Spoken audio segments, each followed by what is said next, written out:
Assalamualaikum warahmatullahi wabarakatuh.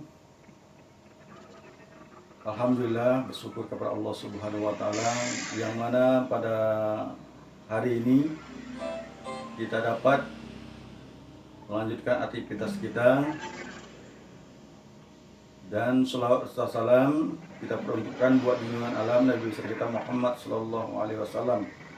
Biqauli Allahumma sholli ala sayyidina Muhammad wa ala sayyidina Muhammad.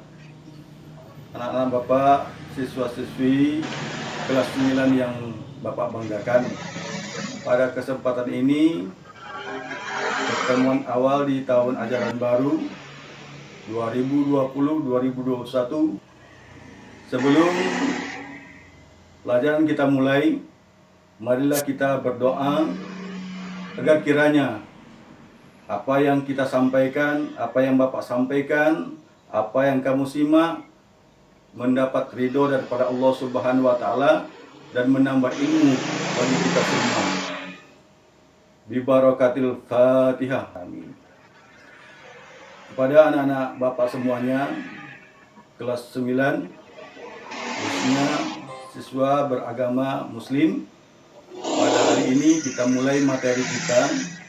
Materi yang pertama yaitu dengan judul Iman kepada hari akhir. Standar kompetensi pembelajaran kita pada hari ini yaitu meningkatkan keimanan kepada hari akhir. Kemudian kompetensi dasar menjelaskan pengertian beriman kepada hari akhir, menyebutkan ayat Al-Quran yang berkaitan dengan hari akhir, menceritakan proses kejadian kiamat sugro maupun kiamat kubro seperti yang terkandung di dalam Al-Quran dan hadis. Adapun tujuan pembelajaran kita, setelah siswa mengikuti pelajaran ini, siswa dapat mengimani hari akhir dan menjelaskan kehidupan dunia hanyalah sementara, serta menjelaskan apa fungsinya beriman kepada hari akhir itu, dan adanya pembalasan amal baik dan buruk pada manusia di kemudian hari. Baik, kita lanjutkan kepada materi kita pada hari ini. Pengertian iman kepada hari akhir. Apa pengertian beriman kepada hari akhir itu? Mempercayai dan meyakini akan adanya kehidupan yang kekal dan abadi setelah kehidupan dunia yang fana ini. Jadi kita meyakini, mempercayai akan adanya kehidupan setelah kehidupan di dunia ini. Di sini adalah hari kiamat. Hari kiamat itu terbagi dua. Yang pertama adalah kiamat sugro. Yang kedua, kiamat kubro. Kiamat sugro adalah kehancuran kecil atau kematian yang terjadi dialami oleh manusia. Artinya kehancuran kecil ini adalah kehancuran sebagian alam semesta ini, mengakibatkan manusia itu meninggal dunia. Apa contohnya? Banjir. Di sana sini sekarang sedang terjadi banjir, terutama di Jawa maupun di Medan. Kesemuanya itu adalah sebagai bukti akan adanya kiamat kecil ataupun kiamat sugro. Karena dengan kehadiran ataupun kejadian banjir tadi, maka berakhirlah sebagian kehidupan di dunia ini, yaitu dengan kematian, dengan rusaknya fasilitas-fasilitas yang ada di dunia ini.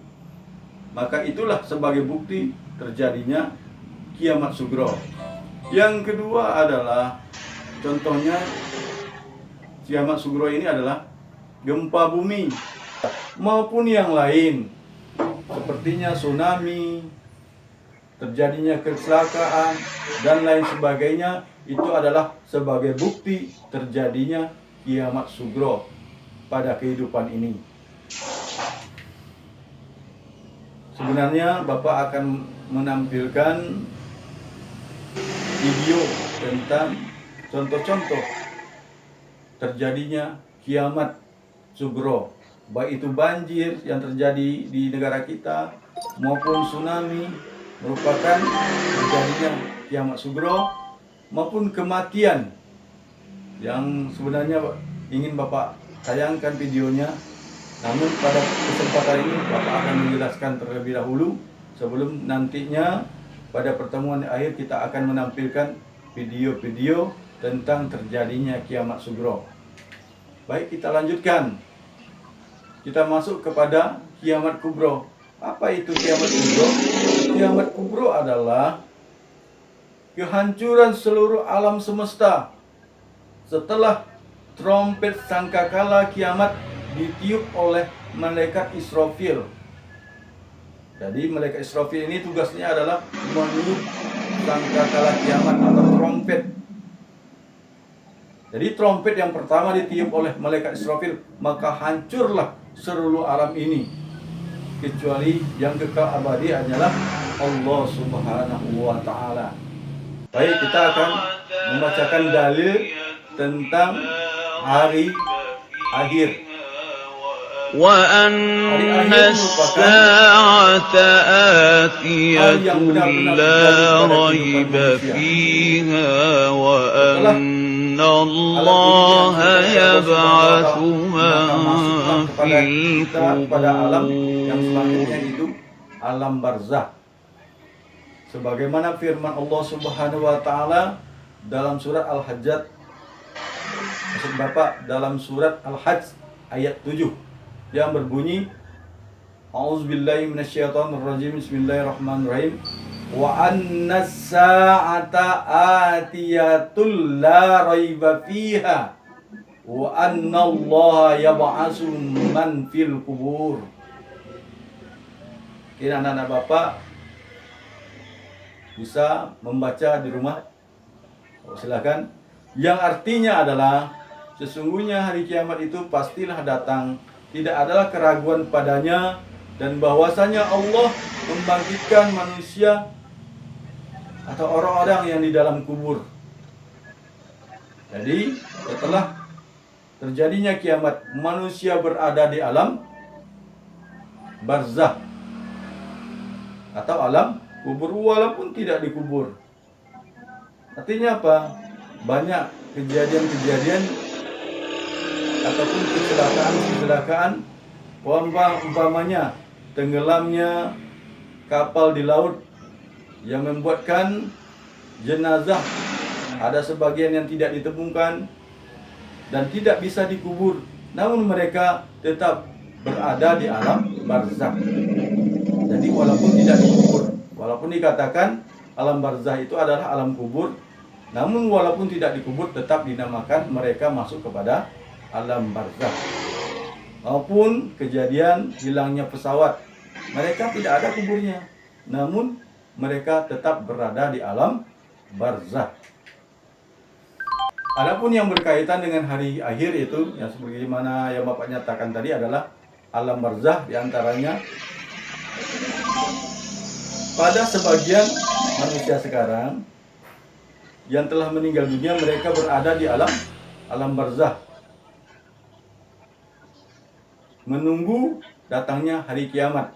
Setelah hari kiamat datang ataupun sangkakala kiamat ditiupkan oleh malaikat Israfil, maka hancurlah seluruh alam ini, matilah semua manusia, maka manusia akan semuanya masuk kepada alam barzah, alam kubur, walaupun tadi tidak dikubur, menunggu panggilan Allah Subhanahu wa Ta'ala. Kemudian setelah manusia dibangkitkan di alam kubur, maka itu namanya Yaumul Ba'ats, hari kebangkitan. Setelah dibangkitkan, ada namanya nantinya Yaumul Mahsyar, hari berkumpul. Kemudian ada Yaumul Hisab, hari diperhitungkan. Kemudian ada surga, ada neraka. Baik, alam barzah sebagaimana tadi yang Bapak jelaskan adalah alam kubur, walaupun dia tidak dikubur.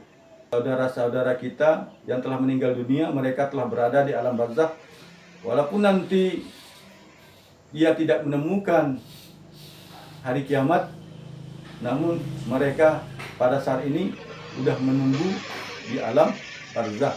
Kemudian Yaumul Ba'ats. Yaumul Ba'ats adalah hari dibangkitkannya manusia dari alam kubur menuju padang mahsyar setelah ditiupkan sangkakala yang kedua oleh malaikat Israfil. Jadi setelah sangkakala pertama ditiupkan oleh malaikat Israel, maka hancurlah alam ini, beradalah manusia semuanya di alam barzakh. Kemudian yang kedua akan ditiupkan lagi oleh malaikat Israfil sangkakalanya, maka bangkitlah manusia yang tadinya semua berada di alam barzakh, maka bangkitlah. Itu namanya Yaumul Ba'ats, hari kebangkitan menuju padang mahsyar.